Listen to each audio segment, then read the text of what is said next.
కానీ ఇవాళ నోటికొచ్చిన బూతులు నోటికొచ్చిన తిట్లు నువ్వు తిడితే మాకు కూడా తప్పదు.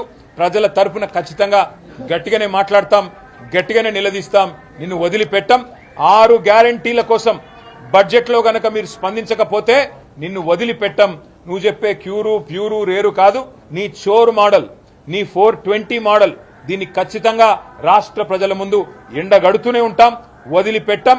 నిన్ను నీ దుర్మార్గమైన దండుపాలెం ముఠాను ఇవాళ ఆయన సోదరులు ఆయన కుటుంబ సభ్యులు ఏ రకంగా ఈ రాష్ట్ర రాజధాని చుట్టూ ఉండే భూముల మీద పడి దోచుకుంటున్నారో ఎవరిని అడిగినా చెప్తారు.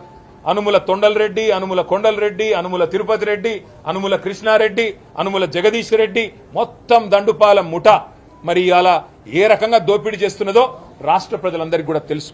కానీ నేను ఒకటే చెప్తా ఉన్నా, రేవంత్ రెడ్డికి ఒళ్ళు దగ్గర పెట్టుకో. కేసీఆర్ గారి గురించి మాట్లాడేటప్పుడు ఆయన తెలంగాణ తెచ్చిన నాయకుడు, ఆయన ఆషామాషి నాయకుడు కాదు.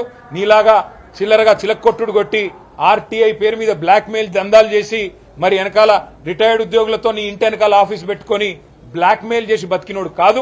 ఉద్యమాల ఉగ్గుపాలతో మరి రాష్ట్రాన్ని సాధించిన నాయకుడు, ఢిల్లీ మెడల్ వంచిన నాయకుడు కేసీఆర్ గారు. ఆయన కాలి గోరికి కూడా నువ్వు సరిపోవు, ఆయన కాలి గోరుకు సరిపోవు. అట్లాంటి నువ్వు ఇలా వాగే వాగుడు తెలంగాణ సమాజం మొత్తం చూసింది.